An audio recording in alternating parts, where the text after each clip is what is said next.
Bienvenue sur Reddit, le meilleur de Reddit, mais en français. Aujourd'hui, je vous raconte les histoires de personnes qui ont sacrément merdé. Et si cette vidéo vous plaît, n'oubliez pas de liker. La première histoire a pour titre Aujourd'hui, j'ai merdé en me faisant passer pour ma prof. Bon, je vous raconte tout. Je galère dans une matière au lycée, et mon père n'arrête pas de m'en parler. Tous les jours, c'est les mêmes questions. T'en es où dans telle matière? T'as eu des nouvelles notes? Tu fais tes devoirs correctement? Tu t'en sors? Et la réponse honnête, c'était non. Je m'en sortais pas du tout. J'allais jamais réussir à avoir la moyenne dans cette matière. Et quand mon père s'en rendrait compte, ce serait la fin du monde. Ou du moins, c'était l'impression que j'avais. C'est là que j'ai eu la pire idée de ma vie. Au lieu d'être honnête et de gérer la situation comme une personne normale, j'ai décidé de créer une fausse adresse email et de me faire passer pour ma prof. Je pensais pouvoir gagner un peu de temps, peut-être trouver un moyen d'améliorer mes notes, et pendant ce temps-là, mon père serait satisfait. J'ai même utilisé la photo de ma prof disponible sur le site de mon établissement, et j'ai écrit en utilisant le même ton formel qu'elle utilise. Le premier mail était plutôt innocent, il expliquait que les notes étaient en train d'être attribuées, mais que je travaillais dur pour m'améliorer. Et ça a fonctionné. Mon père y a complètement cru. Il était en mode merci de m'avoir tenu informé. Et pendant un moment, j'ai pensé que je me ferais pas choper. Régulièrement, je lui envoyais un mail pour lui expliquer pourquoi mes notes n'étaient pas encore disponibles, tout en lui assurant que j'étais sur la bonne voie. Tout avait l'air de fonctionner, je risquais plus rien. En tout cas, c'est ce que je croyais. Quelques semaines plus tard, mon père a commencé à s'inquiéter. Il trouvait ça bizarre que les mails soient aussi vagues. Je commençais à être à court d'excuses. Donc, comme n'importe quel parent responsable, il a écrit à ma prof pour demander un rendez-vous.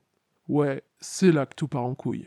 Bien évidemment, quand il n'a pas reçu de réponse de la vraie prof, il est devenu méfiant. Naturellement, il a contacté l'établissement pour être sûr que ma prof recevait ses messages. C'est là que le service informatique de l'établissement a été appelé. Ils se sont très vite rendus compte que l'adresse email de ma prof était fausse. Et tout m'a pété au visage. J'ai reçu un appel du principal et il m'a dit qu'il savait que c'était moi, que je m'étais fait passer pour ma prof, que j'avais envoyé des emails frauduleux et que c'était contraire au règlement intérieur. Il est allé jusqu'à dire que c'était illégal et qu'il pourrait y avoir des conséquences légales à mes actions, parce que j'ai utilisé le nom et la photo de ma prof. Je savais que j'avais merdé, sacrément merdé. Ce qui avait commencé comme un moyen d'éviter un problème est devenu un bien plus gros problème.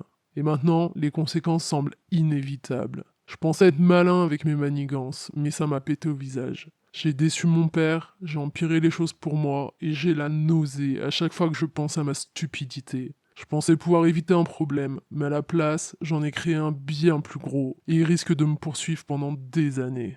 Je risque plus juste des sanctions scolaires, je fais face à des conséquences dans la vie réelle. Elles pourront avoir un impact négatif sur mon avenir. Ah, mais qu'est-ce qu'on est bête quand on est jeune. Effectivement, OP a transformé un petit problème de rien du tout en un très gros problème. Bon, avec un peu de chance, il est mineur, et il n'y aura jamais de conséquences légales. Moi, je pense que le principal a juste dit ça pour lui faire peur.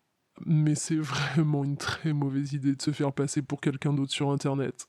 Ça s'appelle de la fraude, et c'est généralement mal vu. D'ailleurs, j'avais raconté une histoire similaire il y a quelques temps. Je vous mets une fiche en haut à droite de l'écran et un lien en description, si vous voulez aller la voir. Mais dans cette histoire, le fraudeur en question était allé beaucoup, beaucoup, beaucoup plus loin. L'histoire avait pris de telles proportions que les journaux américains en avaient parlé à l'époque. N'hésitez pas à aller voir, elle vaut le coup. L'histoire suivante a pour titre Aujourd'hui, j'ai merdé en ouvrant le pendentif de ma mère. Cette histoire m'est arrivée il y a plusieurs mois, mais ça fait peu de temps que je suis plus mortifié par la situation et que je la trouve enfin drôle. Il est donc temps pour moi de vous la raconter, pour vous faire rire aussi. Le jour où ma mère nous a quittés, j'étais au salon avec des membres de ma famille. Ça faisait un moment qu'elle était malade, et pendant son séjour à l'hôpital, une cousine avait trouvé des colliers chez ma mère et me les avait apportés. L'un d'entre eux était une petite capsule argentée, de 2,5 cm de long environ. Ma cousine était persuadée que c'était un bijou utilisé pour écrire une intention sur un papier et le glisser à l'intérieur, comme un talisman. Après le décès de ma mère, il me semblait être temps de l'ouvrir et de voir ce que c'était vraiment. J'ouvre et je regarde dans la capsule. Je vois quelque chose de clair, ça ressemble à du papier. Eh, ma cousine avait raison, je pensais alors, et je secoue la capsule pour faire tomber le papier dans ma main. Mais aucun papier ne sort. Ce sont des cendres, dans ma main. Je viens de renverser des cendres dans ma main. Les cendres de ma tante, pour être précise. Donc je suis planté là, au bord de la crise cardiaque, pendant que quelqu'un m'aide à transférer les cendres sur une feuille de papier pour les remettre dans leur capsule. À ce moment-là, ma cousine arrive et me demande ce que je fais. Là, je panique intérieurement, parce que les cendres dans ma main sont celles de sa mère. Je pensais qu'elle serait horrifiée, peut-être même offensée. Mais à la place, elle explose de rire. Genre, elle se met à glousser. Ma mère a trouvé un moyen de faire une entrée spectaculaire aujourd'hui. Elle aurait trouvé la situation hilarante, elle me dit. Elle avait raison. Sa mère aurait trouvé ça à mourir de rire. Ma mère aussi d'ailleurs. Je vous parie qu'elles étaient ensemble dans l'au-delà à se pisser de rire quand elles m'ont vu faire ça. J'avoue que la situation a dû être horrible pour OP. Je pense pas non plus que j'apprécierais de me retrouver avec les cendres de ma tante dans ma main. Mais bon, au final, ça leur a apporté un moment d'hilarité en famille pendant une journée difficile.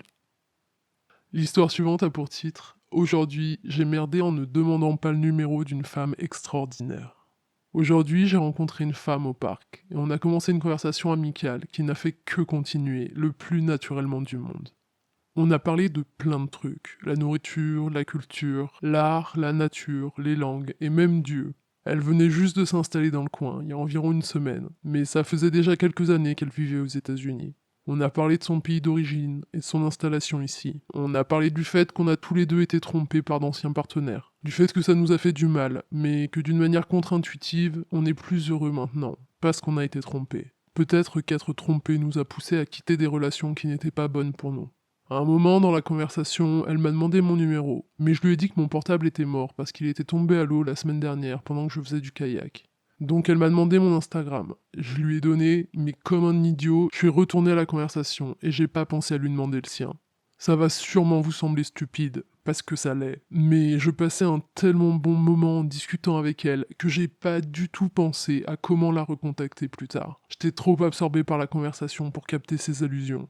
À un moment, on parlait de musique, et je lui ai demandé si elle avait déjà eu la chair de poule en écoutant un morceau incroyable, et elle m'a dit que oui. C'est un énorme green flag pour moi, le fait d'aimer la musique à ce point. Elle m'a dit qu'elle adorait chanter, mais qu'elle était pas très douée, et je lui ai répondu que j'aimais beaucoup sa voix, donc j'aimerais l'entendre chanter. Elle m'a dit que la prochaine fois qu'on se verrait, elle chanterait pour moi. Ensuite, elle m'a fait écouter de la musique sur son téléphone. Au final, on a discuté pendant environ 1 heure. Elle avait un super sens de l'humour, et elle avait l'air honnête et gentille. On s'est baladé dans le parc ensemble. Je lui ai prêté ma veste quand elle a eu froid, et je me suis interposé entre elle et un chien qui lui faisait peur. À nouveau, elle a mentionné la prochaine fois qu'on se verrait, et m'a dit qu'on pourrait faire une rando ensemble. Je lui ai parlé d'un marché local auquel je voudrais l'emmener. Ensuite, je l'ai raccompagnée à son point de départ, et avant de partir, elle m'a demandé mon email. Et pas une seule fois j'ai pensé à lui demander un contact. Même sans mon téléphone, j'aurais pu noter ça quelque part. Comment est-ce que j'ai pu oublier l'existence du papier et du stylo? Je m'en veux tellement maintenant. Non seulement elle était incroyablement belle, genre vraiment magnifique, mais en plus elle était facile à aborder, fun, avec une présence très calme, et c'était incroyablement facile de lui parler. J'ai l'impression d'avoir raté une opportunité en or d'apprendre à connaître une personne géniale. Je veux dire, elle a mon contact, mais je me suis rendu compte après coup qu'elle me demandait peut-être dans l'espoir que je lui demande à mon tour. J'espère que mon attitude d'abruti lui fera pas penser que j'étais pas intéressé, et j'espère qu'elle me contactera malgré mon énorme erreur. Si j'ai raté cette opportunité, ma seule consolation est un souvenir très agréable et l'odeur de son parfum sur ma veste. Oh, pauvre OP. Plus je passe du temps sur Reddit et Internet en général, plus je me rends compte qu'on est très très nombreux à pas comprendre les allusions des personnes qui nous intéressent. Je dois vous avouer que ça m'est déjà arrivé et j'ai mis plusieurs années à me rendre compte que j'avais raté le coche. Parce que je pensais pas que la personne était intéressée. Alors que si, très clairement. Je vous dis pas la honte quand une nuit, des années plus tard, ça fait clic dans mon cerveau. L'histoire suivante a pour titre Aujourd'hui j'ai merdé en ne me renseignant pas sur les caractéristiques de ma voiture. J'ai commencé un nouveau travail il y a 6 mois. Mon contrat inclut une voiture de service parce que je roule beaucoup dans le cadre de mon boulot. Ma voiture de service va plutôt bien, rien de particulier. Elle manque juste un peu de puissance dans les accélérations sur l'autoroute. Elle est jamais tombée en panne, mais elle fait des bruits bizarres parfois et elle perd un peu de puissance. Aujourd'hui, j'avais un peu de temps, donc j'ai décidé de renseigner mon kilométrage sur l'intranet de mon entreprise. Le formulaire me demande le numéro d'immatriculation. Je le renseigne et les infos liées à ma voiture apparaissent à l'écran. Je vérifie rapidement, tout correspond à ma voiture, jusqu'à ce que j'arrive à la ligne qui dit moteur diesel. Ça fait 6 semaines que je fais le plein avec du sans-plomb. Je sais même plus comment je suis arrivé à la conclusion que cette voiture était une essence plutôt qu'une diesel. Mais à ce moment-là, je suis convaincu que le moteur est grillé et qu'il sera impossible de sauver cette pauvre voiture. Je suis aussi à peu près sûr qu'on me confiera plus jamais un autre véhicule décent au travail. Est-ce que je confesse tout au boulot? Ou est-ce que je demande d'abord à un mécano de réparer la voiture, si c'est possible, c'est même pas sûr, avant d'en parler à ma chef? J'en ai pas parlé à mon mari non plus, parce qu'il est déjà agacé contre moi, parce que j'ai oublié de faire le plein d'AdBlue sur notre voiture familiale la semaine dernière. Je suis vraiment dans la merde. Alors la plupart des réditeurs disent simplement à OP de contacter sa chef et de tout expliquer, plutôt que d'essayer de gérer la situation en scred. Et je trouve que c'est un plutôt bon conseil. Il y a aussi de nombreuses personnes qui soulignent que c'est en fait impossible pour une voiture diesel de survivre pendant 6 semaines en étant utilisée tous les jours avec de l'essence.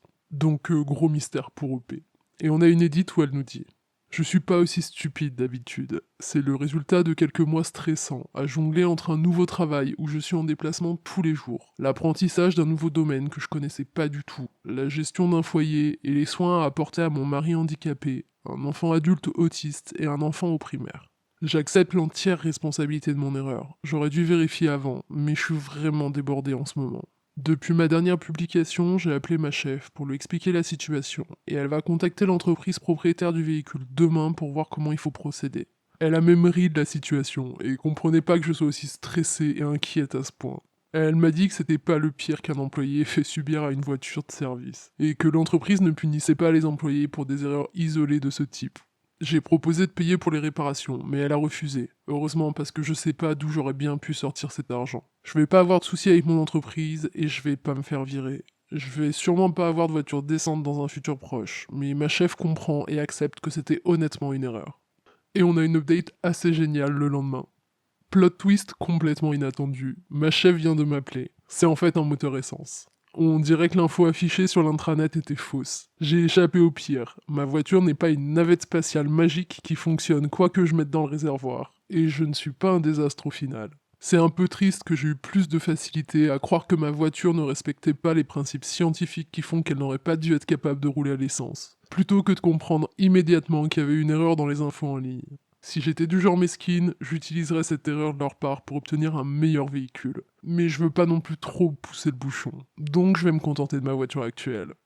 Avec du recul, pas tellement surprenant que la voiture de OP soit en fait une essence, parce que ça paraissait vraiment impossible qu'elle ait pu rouler 6 semaines sur le mauvais carburant. Ah mais je comprends tellement qu'elle se soit pris un gros coup de flip. Bref, tout est bien qui finit bien. Et c'est tout pour aujourd'hui, j'espère que ces histoires vous ont plu. Si c'est le cas, n'oubliez pas de vous abonner. À bientôt sur Fredit.